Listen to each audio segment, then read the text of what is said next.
This morning we have a sort of continuation of last week because it is concerned with the problem as to whether the various emotions and mental attitudes that are traditional to human beings are part of an archetypal plan.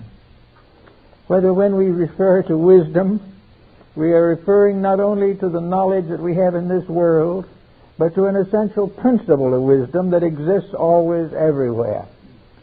We say the same thing of love. Whether love is a peculiar situation involving certain species only. But we are told definitely in the sacred scriptures that God loves man, just as man loves God. And love becomes a universal emotion based in great archetypal patterns. Now these great patterns are subject gradually to modification, not by the law givers, but by the law receivers. Humanity evolving on this planet begins to modify the essential rules of the planet. In other words, we try to gradually take over domination of the earth we live on. We are not satisfied to live here and enjoy it if possible, and live comfortably and pleasantly and wisely. We have to dominate it. We have to control it. We have to do something to become master of our environment. And the moment this begins, trouble begins, because it's not that's not the way that it was intended. The way was that we were given a beautiful garden to take care of. And we got the garden, but we're not taking care of it. We're despoiling it by our own ambitions. We are determined to take this garden into a great factory or a great archaeological institution, or perhaps to make it into some kind of a subdivision project. We are taking over this thing we call the earth and trying to run it ourselves. And this is a fundamental mistake, because there's only one thing in the world that knows what to do with it and how to run it, and that is the person who installed the garden. And in this case, the garden was fashioned by the will and wisdom of God. Therefore, the more we try to control it, the more we break the basic rules of human relationships. We try to exercise our own temporal authority.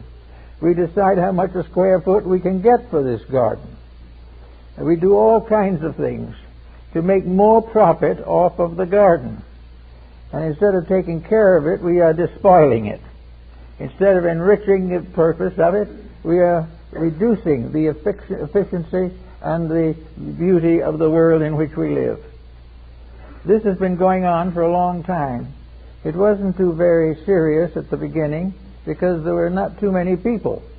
But gradually, as population increases, as ambition increases, as wealth increases, and as all the various attitudes of human beings take precedence over natural law, we get into more and more trouble. We are gradually destroying the garden that we were given. And we find in the old books relating to the Old Testament, old charts and manuscripts and texts and pictures of the Garden of Eden. Well, it's a little bit literal, we'll admit. The garden didn't look just like that. It didn't have a fence around it, and it didn't have an iron gate and things like that. But this garden represented actually nature itself, the world into which we were placed to become guardians and gardeners. It was hoped that we would contribute to the growth of everything here, that with a wisdom greater than the nature around us, we would contribute to the beauty and truth of nature. Instead of that, we have used our excellent skills to despoil nature, to reduce its value, to make everything serve our purpose. We do not remember now much about what happens to animals and what happens to plants and flowers and even minerals in the earth. Everything that exists is for our benefit. We use it as we please. We despoil it as we please. And gradually get ourselves into a very serious dilemma. We are not obeying the simple rules of life. We are not doing the things we should do. we are assuming that we were born to own and manage this earth. We were not to be gardeners as the Lord intended. We were to be profiteers and real estate developers. We were to do it our way and to gain all the profit we could from each transaction. Well, in the early times, when there was lots of earth and very few people, this did not seem to make much difference. But gradually it has become vital, because we are gradually losing fact of our responsibility to the garden. We are no longer remembering that we are here by the grace of God. We are no longer aware of the fact that to be born into this world is not to have the opportunity, but also to assume responsibility. We must pay for the things we do. We must pay for the mistakes we make. We must restore that which we destroy. But in our haste and in our self-centeredness, we have forgotten all about that. Now, this has to do with beauty, is very definite, but not immediately noticeable. Actually, all things in the world, in their proper relationships, combine to form cosmic beauty. Beauty is the rightness of things. It is each thing fulfilling itself in a cooperation with all other things. It is the individual living his life in peace with all other human beings with lives. To maintain the garden, we've got to learn to live with our neighbors. And the neighbors now are nations and countries and states and cities. But they are all properly entitled to their participation in this wonderful allotment of opportunity and privilege that has been given to us. But in our own self-centeredness, we are not interested in what other people are entitled to. We are interested only in that which we want. And out of our infinite desire has come an infinite pain, a continuing difficulty that gets worse as it goes along. Then we realize the reason when the good book says, vanity, vanity, all is vanity and vexation of spirit. So saith the preacher. Well, the vanity and the difficulties are definitely with us at the moment. We take it for granted that we were born to run the planet. We were born to explore the planet. And we were born with all kinds of rights and privileges that are inalienable, no matter whether they're right or wrong. But we've come against a little problem. The custodians of the great investigating system has always been scientists. Well, today scientists are in trouble too. There are many things they want to know and can know if they want to really badly enough, but they are also stuck in a situation that is unrealistic. They talk about materialism. They take it for granted that man is the creator of everything that he does, and he is the originator of everything that is worthwhile, and he was predestined and foreordained to run the planet. Well, he's had an opportunity. Many people have had opportunities to control, delegate, dictate various areas of the earth, and they've all come to trouble. And the final trouble has been nuclear fission, with which we have hoped to bring peace, but which obviously is not the way to achieve peace. Therefore, we are finding that everything we do to improve our own percentages, everything is achieved at the cost of the primary integrity. And we call that basic integrity beauty. Beauty in this case is organization. It is the fact that all parts work together in harmony. Beauty is because of the petals of the flower, all uniting to make a beautiful blossom. Beauty is the odor and perfume of the flower. All kinds of things that fulfill themselves reveal other phases of beauty. There is the beauty of the flower, the beauty of the rocks and mountains, the beauties of the sunset and the sunrise. Everywhere in nature there is a great beauty, and everywhere it exists, man is seemingly determined to exterminate it. He is determined that these various natural blessings that we have received shall not interfere with the painful duty of adding up a bank account.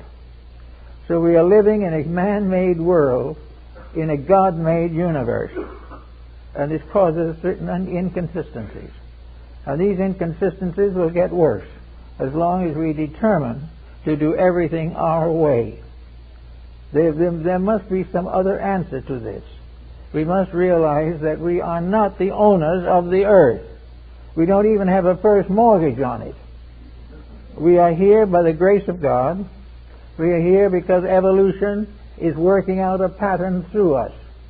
We are here because we have intelligence enough from the past to do something constructive at the moment. But unfortunately, selfishness has taken over. The opportunity to exploit has outdistanced the possibility of cooperation and mutual virtue and helpfulness. So here we are with this problem of beauty in our hands. Now, how do we estimate beauty? What is beautiful? Well, beautiful is the normalcy of things. Things that not disturbed by artificial circumstances naturally fall into orderly sequences. We may not always agree with them, but on the other hand, nature doesn't always agree with us either. And when it disagrees with us, we have serious mishaps.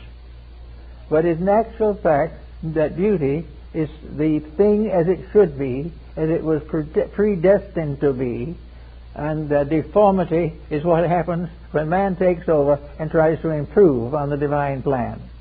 Improving not to make the plan better, but to make himself richer off of the plan. So we have now this situation of a planet that in its natural structure is the Garden of Eden. The planet is the world that was given to us to be beautiful, that we might replenish the earth, that we might do all the good things that need doing. We were given everything necessary for survival and for growth, and we even were given in the old days, we are told, that the angel Ratziel came to us and began to open a school for the education of souls, long before humanity developed. Everything was to be done with compactness and with cooperation and with diligence and with love. So we've gradually found ways of getting around this, and gradually it has become a very serious situation. We are destroying the earth under our feet. We are destroying that which was provided for our use. We are destroying it by our abuse. And we are getting further and further into a debt against nature, which we can't pay, which we know not what to do about, but which is continuously adding to our miseries and disappointments. Now, if we say what beauty, you know there is more than one kind of beauty. There is the beauty of a flower, and there is the beauty of a mountain. Both are beautiful. Each is different. So in this world, there are all kinds of beauties. But beauty in itself as a principle is a method of unfolding existing life according to divine law. Beauty is the unfolding of everything according to its own proper nature. It is the fulfillment of the need and wisdom of the Creator. The flower is the fruit of the seed, and the flower in turn becomes the source of further seed. Every flower is beautiful, even though we may not like all of them. But everything that exists is a wonder, a miracle, an unbelievable circumstance. Science realizes this, but simply does not accept the fact that it is explainable. They must continue to dig out all those secrets of the material world. But beauty does not begin in the material world, and it does not end there. Beauty is the unfolding of a divine plan. It is the motion of all things toward the fulfillment of themselves and of the plan to which they belong. Beauty is everywhere present, and in things that we would never expect it to be found. For example, we always will think of beauty in terms of something that we consider as artistic or as well and properly conformed. But it's not necessarily true. Their beauty is in all things the fulfillment of themselves. The beauty of the flower is found again in the beauty of the seed. Everything is part of some great plan. And I think I might mention one of my great beloved grandmother's truth-isms, she said, referring to people, this was her own discovery apparently, that there were three kinds of beauty. There is the beauty of youth, which is quite easily recognized, and everyone is very jealous about it. There is beauty of maturity, which is just as great and just as wonderful as that of youth. And there is beauty of distinction, the older people. An elderly person who is fulfilling the law is just as beautiful in the eyes of nature and of God as the debutante out on her first date. Beauty is the fulfillment of the thing as it is, for it carries with it the advantages. It cuts off something less to give something greater. It brings depth of inner life to take the place of the breadth of outer life. Everything in nature is fulfilling a pattern which is ending in beauty, began in beauty, and grows through beauty. This we are forgetting. We have ignored it. We don't believe it anymore. We do not realize the fact that things have their own beauty, and that we cannot judge them instantly and eternally by our own personal appreciation. Each individual has his likes and dislikes, and to him the things he does not like are not beautiful. To his neighbor, the things he likes are not beautiful. Beauty, however, is not just in the eye of the beholder. Beauty is a principle. It is the thing growing and fulfilling according to its own law, not according to some man-made statutes. A beautiful garden is one that fulfills the desire of the person creating the garden. And if that garden is properly developed, other people will admire it. If it is a strange and crude thing, only the Creator will admire it. But there will always be a fulfillment of some kind. And you study the nature and structure of living things. Study the structure and habits of animals, of all kinds of creatures. Study all phases of minerals, and you will find that in every department of life there is an excellence. There is something that tells that this is the way it grows. This is the way it becomes more. This is the way it fulfills its destiny. And in doing these things, there is a strange and wonderful beauty in the processes. And it's the loss of realization of the beauty of process that has brought us much of our discomfort and disheartedness. We do not acknowledge or recognize that growth in itself is beautiful. We have the conservative individual who would die rather than grow. That individual is missing, losing, failing to understand the wonder, the beauty, the transcendency of the gradual unfoldment of life from its own source into its own circumference. We are constantly in the presence of growth. Sometimes we don't like the growth. Sometimes it's a weed in the garden and we cut it down. But in nature, all these things are part of a great unfoldment, something that is going on forever in the history and development of planets and suns and moons and stars. It is all a tremendous project. And at the beginning and at the source of this project is an eternal power. Science is not able to determine what that power is, and more or less has given up the hope. It has told us frankly that the nature of first cause is beyond human understanding. That is probably true. But there is within the human being also a participation in that divine cause. We are here because of that same divine cause. All things are here to fulfill the great laws of fulfillment. And when each part of that pattern begins to differentiate and go its own way, there is a great discord that comes in and takes over. The same is the way with music. There is a wonderful harmony. Music is not just a series of noises. Music is the way by which, as Pythagoras said, the music of the spheres, by means of which the universe was brought forth into manifestation. And Goethe, in the prologue to Faust, tells us of the songs of the angels, that were songs that were sung around the throne of the Almighty. All these things were beautiful. Creation was a magnificent and beautiful process. And the created things were given every opportunity and every privilege to advance the eternal beauty of life. And somewhere along the line we've lost track of that beauty of life. We have gradually locked ourselves into a very inferior circumstance. So let's go back a little bit and see if we can see how this all came about. We look back into the archaeological records of humanity, and we find primitive people wandering around the earth, armed with a stone axe and struggling for territorial allotment, similar to that of animals. These creatures were very few in number at that time. There was plenty of planet for all of them. But in most cases they sort of huddled and fought with each other.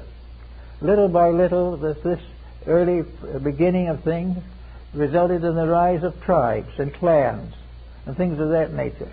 And these tribes and clans were mostly competitive. They each wanted the best hole in the wall. Each wanted the best spring in the earth. All of these things led to struggle. The stone axe became the spear and the bow and arrow, and humanity locked in eternal conflict with itself. Locked in a conflict for what? For the possession of something that no human being can ever own. There is no one in the entire history of mankind that can ever own the earth. Because no matter what it happens, how many years the conquest comes, it is not man who owns the earth, but the earth that claims man back into a grave. There is no way in which man can control the earth, because he has not the insights, he has not the skill, and he has not the wisdom, and the creative process does not permit him to succeed. So year after year the conquerors have come forth, and year after year, and century after century they have died, trying desperately to control this little ball in space, but unable to do so, because there is no principle at work in the fashioning of things that man can dominate. Man can affect these things. If he finds a truth and lives by it, he has a great satisfaction within himself. If he finds an error and lives by that, he finds a great dissatisfaction in himself. And around the whole business, construction and destruction, is the strange gray wall of the grave.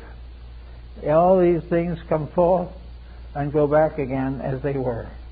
And in the quietude of beginnings and the solitudes of ends, there is a mysterious way of heaven working through all things.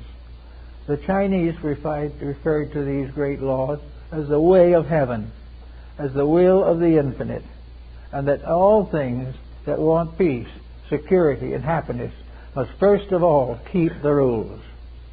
And the rules have been set down in various religious documents of antiquity. In China, in India, in Greece, in Rome, in the Holy Land, all over, the rules of this great pattern have been revealed to us. These rules are the commandments, the Beatitudes, everything that we know in our own faith. We are told what is right. We are told what we should be doing. We are told that which will maintain peace, and peace is beauty. Peace is all forms of life forming together a magnificent pattern, not all exactly alike, but all cooperating to make a great design come true, to bring forth a world in which all good things are abundant until man destroys them.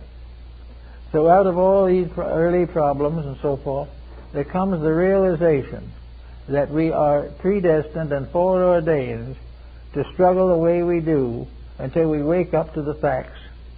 Now, the fact in all of these cases is beauty. Now, not being able to be satisfied with the beauties that nature bestows, and they are very beautiful, there is no really reason for discontent. The individual, the races and nations have tried to create beauty of themselves. They have tried to fashion a beauty commensurate with their feelings and abilities and in harmony with their ambitions and their prejudices and all the different emotions that make up human nature. Therefore, we have what we call now a kind of beauty which is not real, but which has gradually gained in importance. As the vanishing beauties of nature disappear, man tries to create artificial beauty. He tries to make up for that which he is tearing down. Now in the human being, the beauties of nature are richly given, but we find them difficult to maintain. So first thing you know, we begin to artificially beautify ourselves.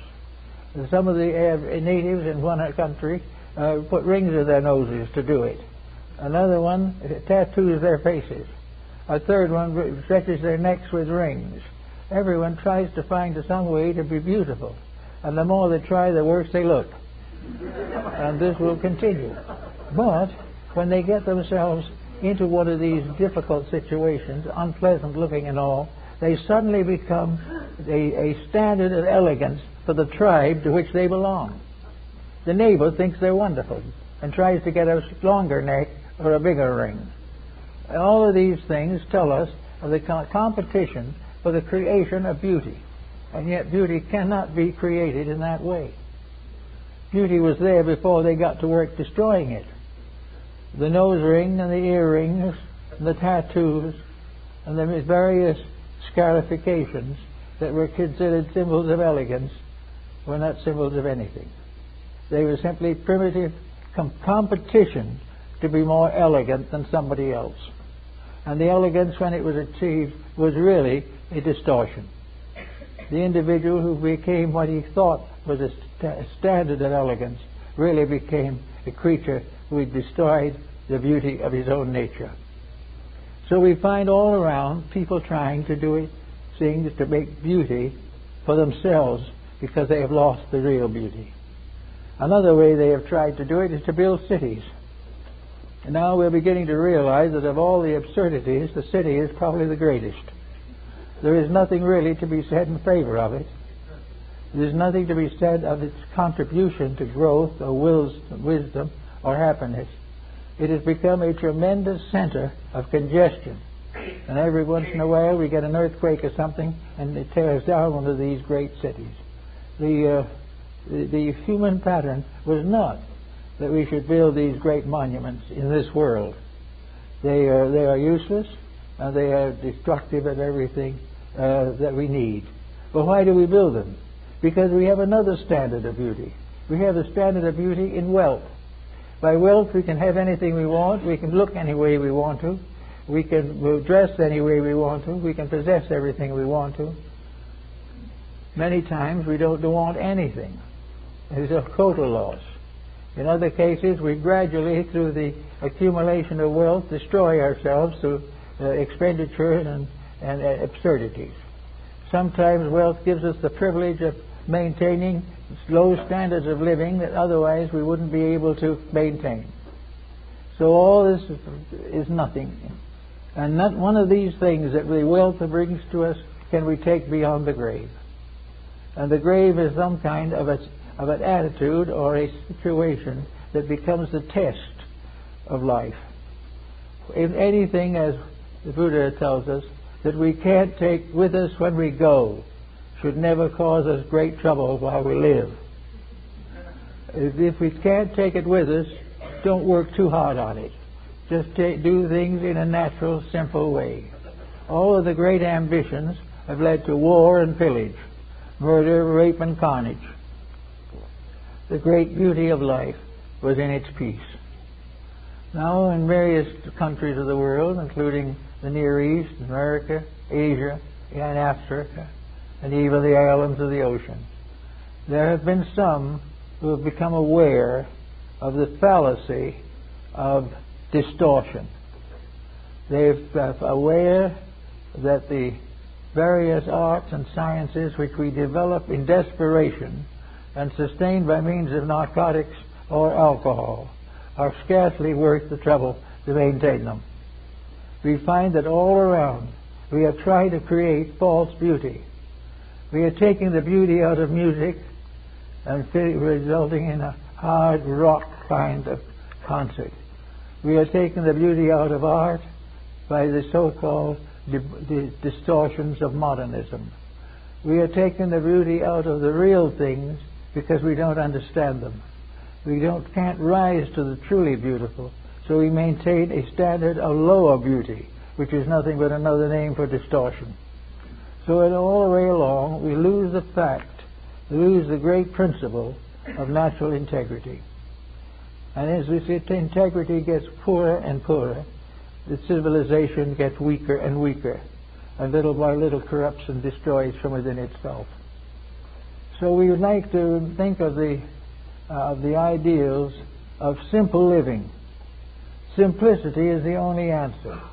Simplicity is the individual not worrying so much about what he has, but giving a lot more consideration to what he is.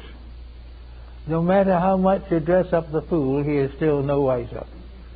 And it is much better for us to recognize that there is a moderate way of life by means of which we can accomplish both for ourselves and for our world. It isn't necessary to renounce civilization or give up the arts and sciences.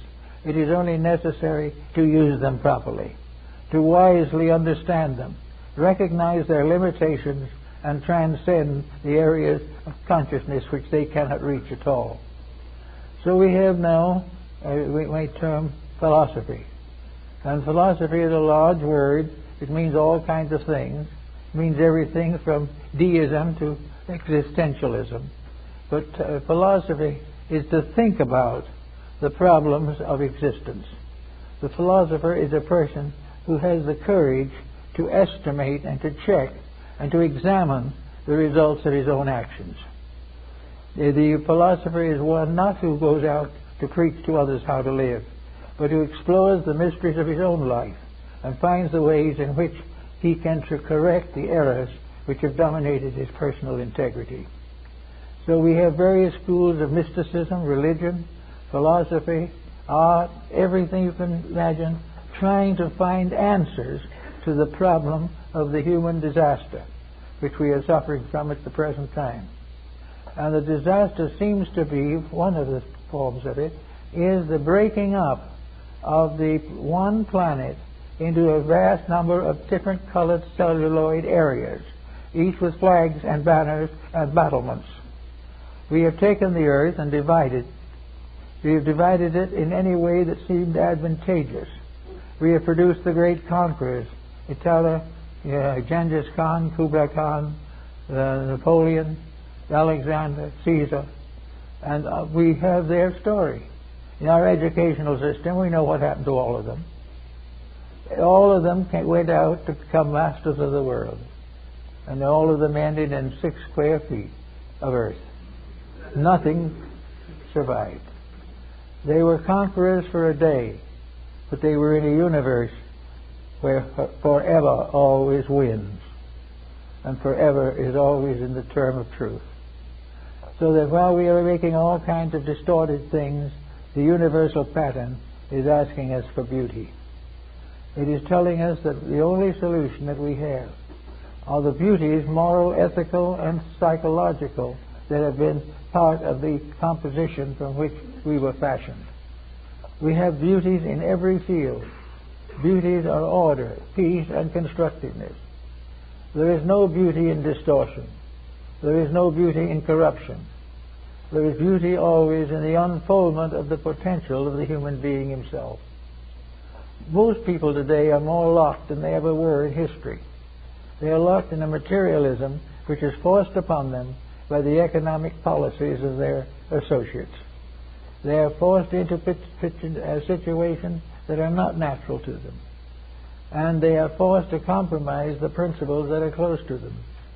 Now, there are ways in which these compromises can be modified, however.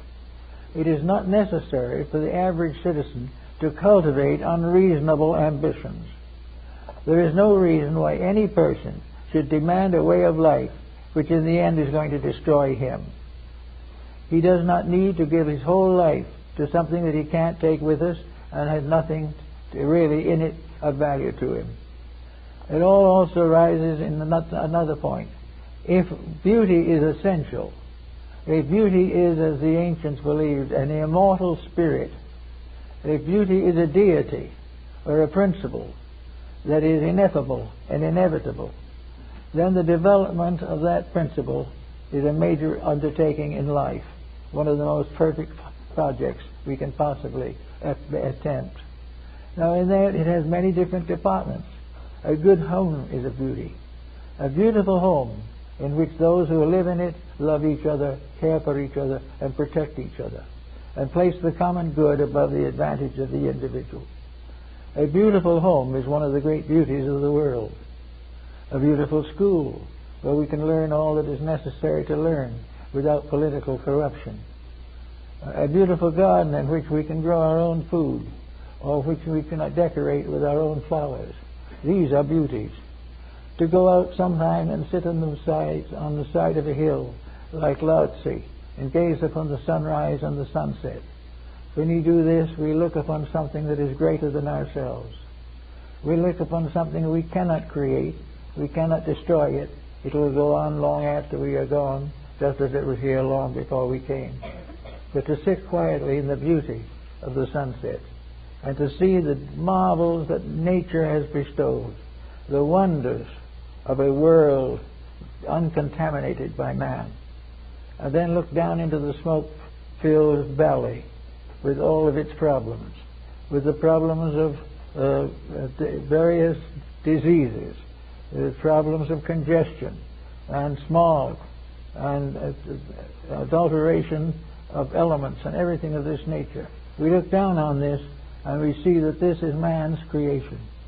We look back up at the stars and there is no evil there.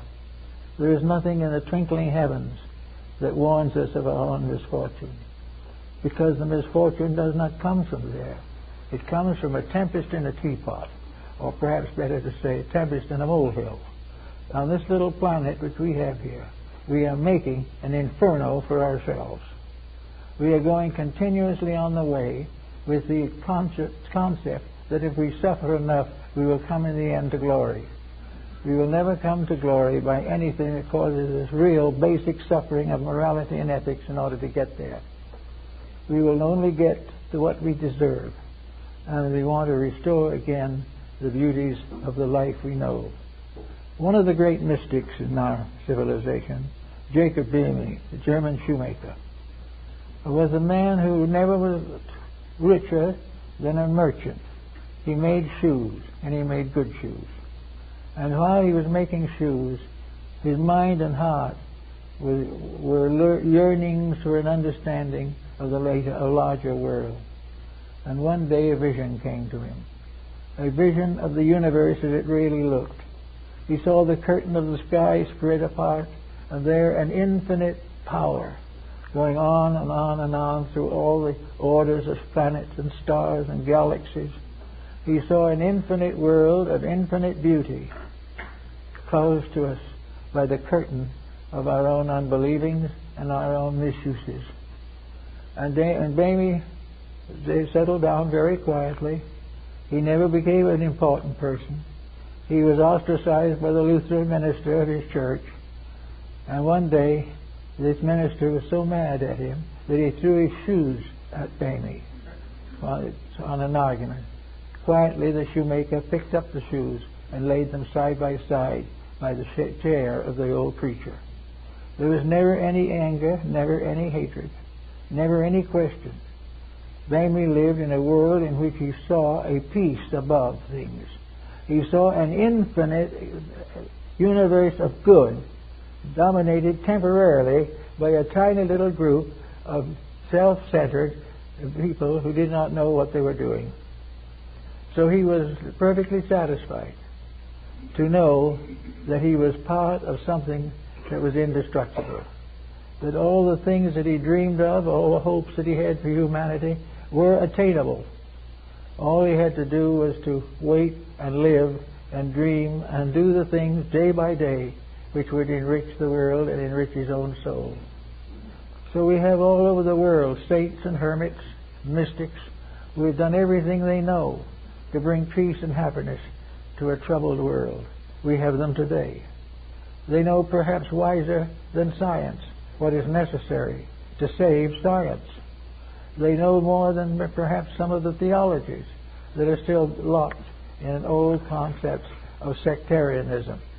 They have not yet discovered the one faith, which is the beauty, the truth. They have not realized that the great decalogue of laws governing existence or really a magnificent bouquet of flowers tied with the strings of human seeking and searching. Everywhere, everything that is real is beautiful. And when beauty fails in anything, that thing is no longer good. So we have to try to live to find these powers. We have to try to get away from the idea that we can gain all that we want by outside extravagance. We have to realize that we can't put enough cosmetic on our faces to take the place of an intelligent life. That if real beauty is something that shines through, in the course of nearly 90 years, 88 or something like that, I have met many people of many kinds. I have met elderly people who were like lights in the sky, beautiful, radiant creatures, never aware of any limitation, at peace with themselves and at peace with God.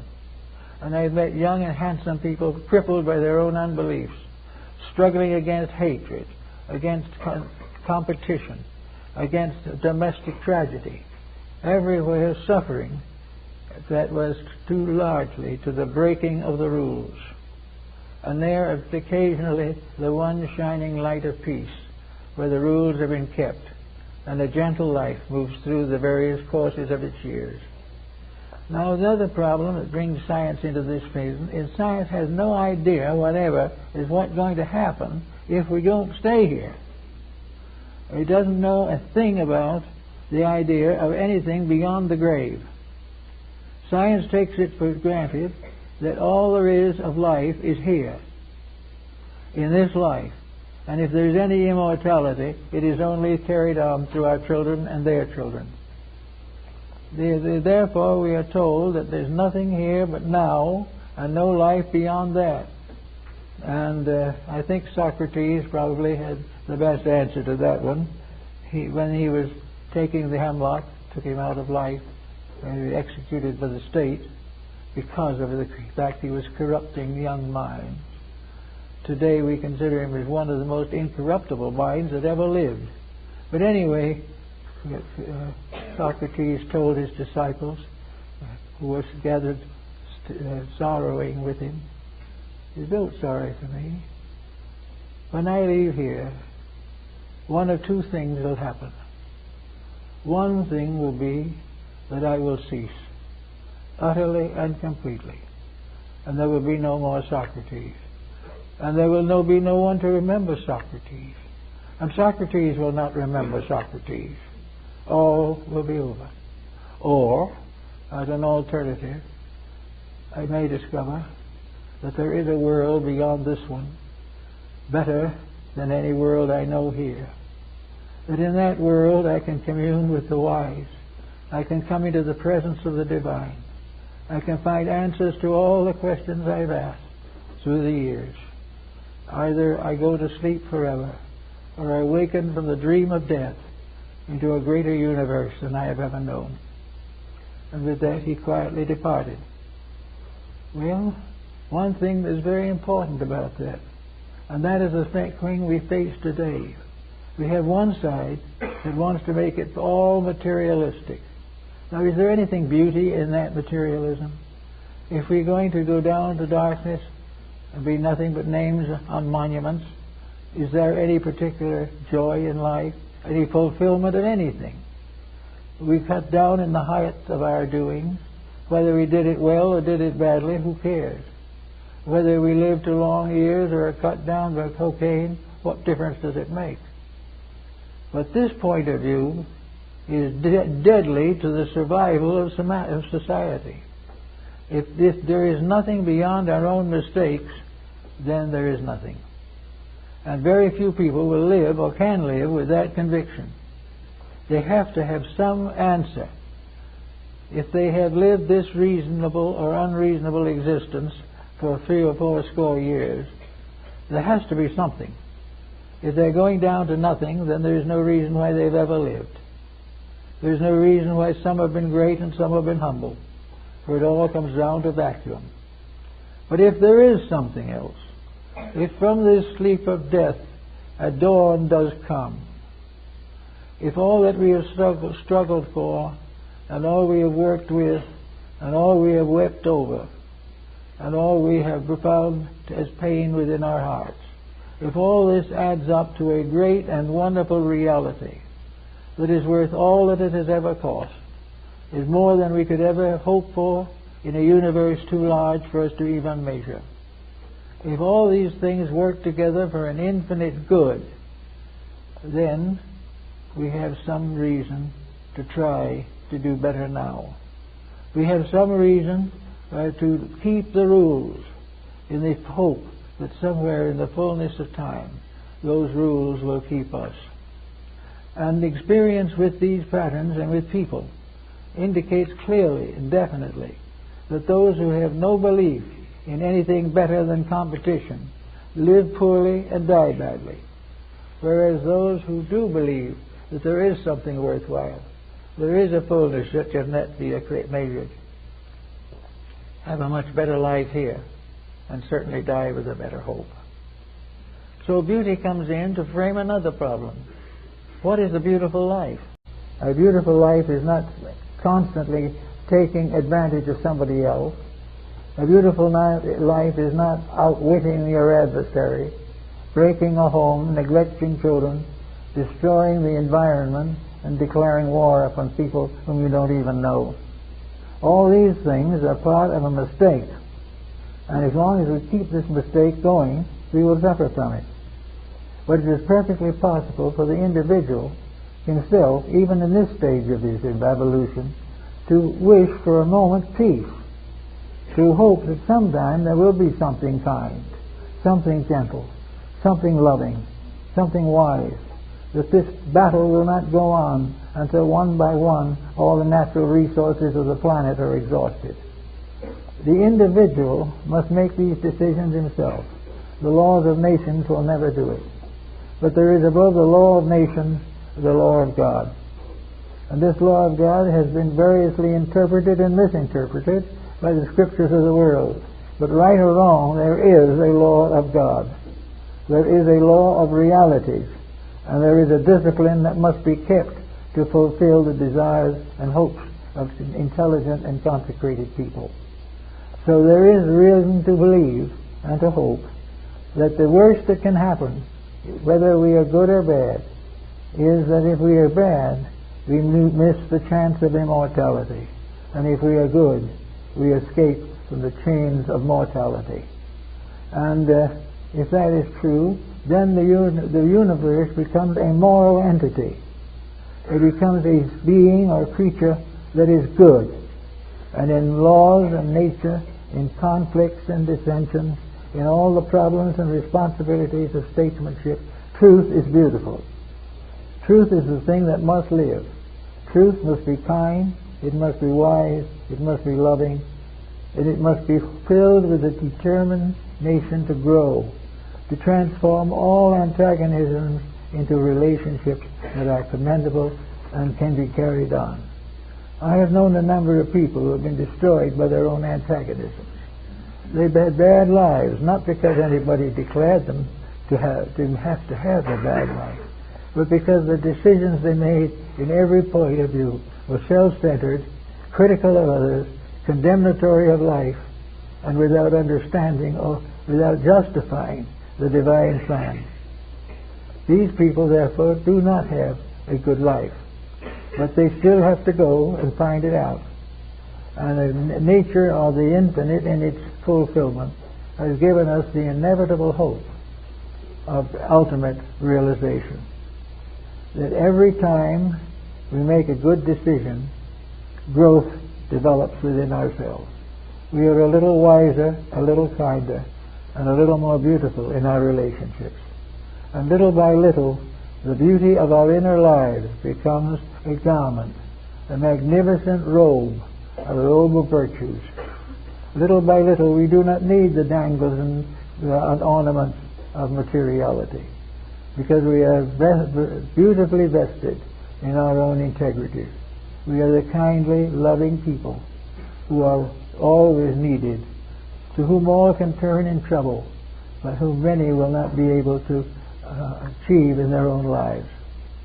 So we can do a lot of things, and in doing them, we help to make beauty what it really is. Beauty is also in the most common thing. Lao-Tzu, the Chinese philosopher, was a child of a gardener on the estate of a great mandarin. He had no advantages and no education, but he used to sit on the side of a hill and look out across the valley to the mountains beyond. And day by day and month by month and year by year, he sat and looked at the mountains. He looked at the sky and he looked at the earth, and he saw an infinite beauty. He saw that the mountains, well, if you analyze them, might seem to be pretty terrible, but really is part of a wonderful scene, a scene of life. And little by little it grows upon him that a human being is very much like the view of a mountain. He views his own inner life, and he sees distances and peaks and valleys. But he also sees a beautiful kind of peace that comes over all these valleys, the mists and fogs that gather around the peaks of mountains. He sees all these things in his views, and then he sees beyond this, as Lao-Tzu did, into the mysteries of the desert of Gobi, the mysterious sand of death, the black sand that seems as though it goes on forever. And his soul went out into the black sands of Gobi. And as he went out there, something happened. In his mind's eye, he saw a beautiful city rising out of the sands of Gobi. He saw that in that city were all the beauties of life, and in the midst of the desert of waiting, there is a great city of fulfillment. One is the city of God, as St. Augustine, and the other is the city of Babylon. Out of the darkness of the shadows of things, Lao-Tzu saw the homes of the immortals, the beautiful gardens, the beautiful mountains, the things that to him seemed first dim and dark and distant, suddenly were filled with light, and he saw that every grain of sand was part of an immortal beauty. So, little by little, he labored. He tried very hard to teach what he found, but no one would listen. Not then, although later millions had listened. But in full time he gave up, and he sat on the back of an old blue water buffalo, one of the bluish-black color, and he walked out on or rode out on this animal through the great gates of China into the deserts of Shamo, into the great Gobi, and finally found and was one forever with the great city of the immortals. These are fables and so forth, but they are fables about life. The city of the immortals does exist. It has always existed, because whether we know it or not, man isn't the top of creation. There are things that are done better than he is, and it's longer time to do it. Ages and ages have come. In the book of Genesis, the Lord says to Adam, "Be fruitful and replenish the earth." And in the Indian philosophy it says that the Great Mother, the planet, has shaken countless civilizations from her back. Everywhere there are things that grow and things that lose track of growth. There are things that go bad and slowly fade away. There are things that go right and go on. We are at this time in one of those critical periods in the history of our culture when it is very important for us to do something right, to make moves and changes that will be productive. And one of the ways to do it, it seems to me, is to simply use a code of beauty. Is it beautiful? Are my words beautiful? Are my thoughts beautiful? If I'm giving advice, is my advice the advice of heaven? If I look out to see what kind of a world we should build, can I look out from the stars and see the great shadows of universes far vaster than ours? We live in the midst of an eternal life, and that eternal life is bathed forever in eternal beauty. Everything is as it is right. Everything that is proper and is maintained is beautiful. The moment we disagree, the moment we turn away, the moment let war and politics come in, the moment our religions become sectarian, the moment our arts become materialistic, our music corrupt. All of these things are losses of beauty. And with the death of beauty dies all things. Because beauty is another name for right, for the thing as it should be and it must be. It is that which tells us that anything that is not for the common good contributes to the common suffering. That there is no way in which the superficial rejection of the responsibility of a good life can be accepted as appropriate. There is no way in which weakness can be glorified except by being outgrown. Weakness generally comes to pain. Pain is a great test. If weakness is able to survive the test and straighten its own way, then beauty comes back. And everywhere we see people on the outside trying to be beautiful. We see people trying to be beautiful by their benevolences, trying to be beautiful by the ostentation of their living, trying to be beautiful by their achievements in arts and letters, trying to be beautiful in drama, music, all these things, or become beautiful in wisdom through scholarship, or beautiful in religion through sanctification. There are people everywhere trying to be better, trying to be beautiful. And it is this that must come. Now, beautiful in this case is exactly what it says. There can be and mustn't be an end of all dissension, whether it is private or public. If a thing needs corruption, it is sick. It needs a physician, not a judge. If the individual rejects all help, then all that can be done is to make things as quiet as possible and let the eternal beauty finally come in. Sometimes this final beauty may be more than the individual can stand. For the moment he may be beyond his depth. But the beauty of eternity is also the great healer. The most perfect of all medicines is beauty. And the most perfect of all religions is the recognition of divine beauty. And the greatest of all sociology is recognition of the beauty of the brotherhood of all that lives. These things are the law. They are the way they should be. They are the way they must be, or there is no answer. There is no way in which discord and dissension and evil can take over the earth. Evil and discord and contention go to sleep in the graves. They lie forever in the dust. And always the world goes on, striving, seeking, struggling to find the peace that surpasseth understanding. And the only way they can find that peace is through the development of the recognition of the divine beauty of things. The divine beauty of the flower, of the bird, the divine beauty of the little rabbit, the divine beauty that children find in a toy, the divine beauty that we find in the consolation that comes through friendship and affection. These things are part of life. Love is building a better world. Hate is tearing it down. All the various conflicts of existence are betraying the divine plan. Every army that goes forth, conquering and to conquer, is one of the riders of death in the vision of the revelation of John. All of them are those that ride forth to demolish the earth. But the blessed is the peacemaker. And in these things we have to realize that peace is beauty. Peace is a beautiful garden where everything is gentle.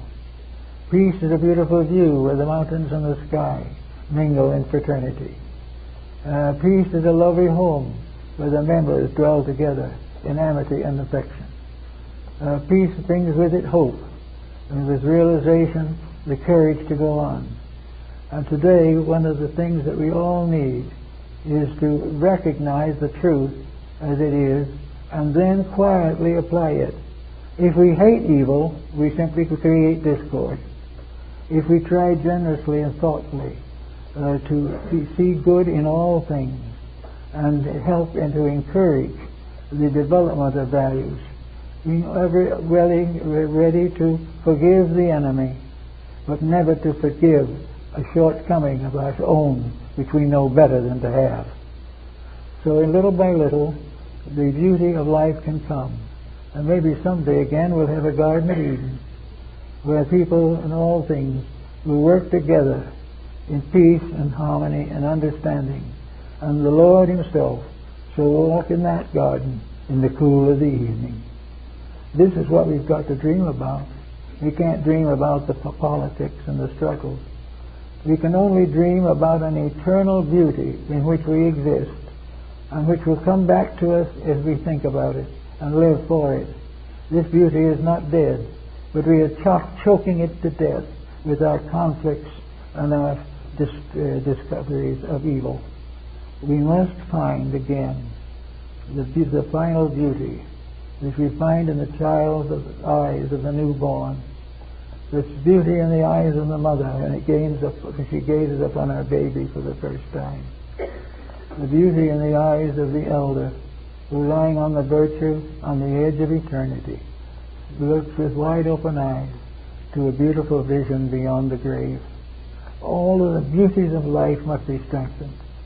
And if we strengthen those, that which is not beautiful will fade away.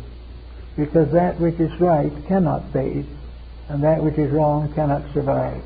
And each person in his own abilities has the right and the privilege to contribute to the eternity of good and rise majestically in his own inner life above the transitives of unhappiness and misery, so that we can be, as we should have been, again, children in the garden of God, and not a group of angry and meddling people trying to destroy each other. Because this world is actually, as Christ says, let the children come, because the kingdom of heaven is such as these. And children have a great imagination. They see beauty in everything. The wise have a great imagination also, for they discover what has been seen by the children is true, and that all the other negative things are part of ignorance. And there comes beauty into education, but that's another subject. Actually, we are concerned now primarily with the realization that the simple act of beautification of daily conduct can be a very great help to solve the problems of the day, because this beauty must be founded in integrity and in dedication and in a realization of the divine plan under which we all exist and by which we shall all be glorified in due time. Thank you.